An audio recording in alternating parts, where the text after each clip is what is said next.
Good morning, everyone. I am Madison Simmonds, a teacher in a West Australian public school and a recent Masters of Education graduate. I want to do a quick thought experiment. Remember all those times in your childhood when you were told, you're just like your mother or you're just like your father? Now, imagine that your mother or father was in jail or abused substances or just didn't have enough money to feel comfortable and always felt like they were struggling. Would you want to be like them? In the same vein, change who you imagine to be someone successful. Someone who maybe has a nice car, a nice house, someone with a degree. How does your perception change? Would you like to be like them? Unfortunately, for many young Australians, the first scenario is one that they live with every day. Furman 2021 identifies that deficit-based depictions of self-worth can undermine a student's confidence and self-efficacy and seriously affect their chances for academic and economic success. The narrow worldview of these vulnerable students is constrained further by the increasing level of segregation within our education system. Rowe and Lubinsky, 2017.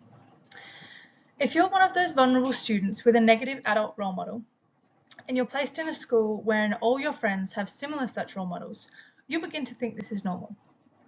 As illustrated here on screen, and you'll begin to adopt some of these behaviours that you see around you, be they positive or negative. Douglas, 2019.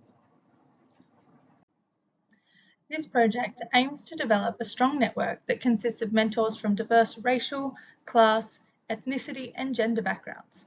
It will initially be rolled out over the course of 3 to 5 years, with target schools from both low and high socio-economic advantage. Annual reviews will be conducted and following the year's program, adjusted accordingly.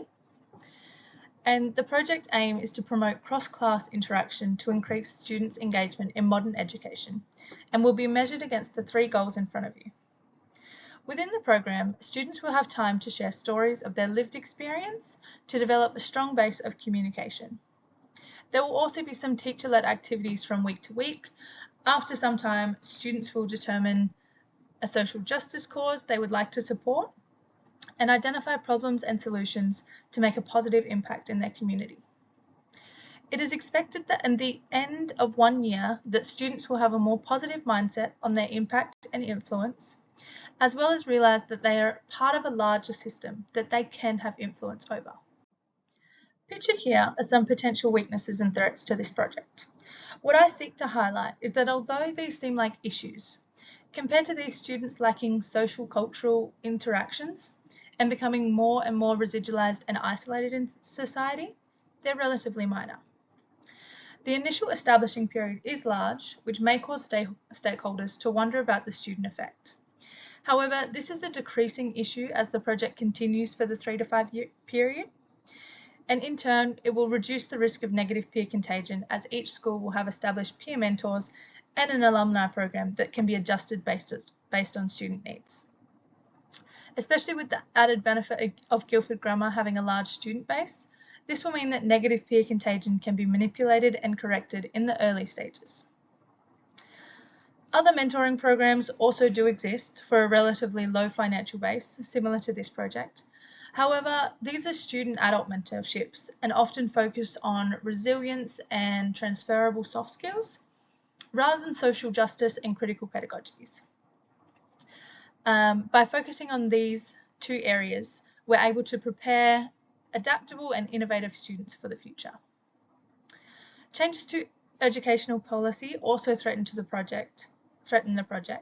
However, Revisi 2008 identifies that the systems of government that we have in place currently have become too slow and out of sync with emergent needs of the current population. This is further supported by Hofstede, 1983, who argues that culture change happens slowly as cultural and structural ideas have been solidified in institutions of government, education, legal systems, and policy. Thank you for attending, and I hope we can work together to positively influence the lives of the young people we engage with every single day.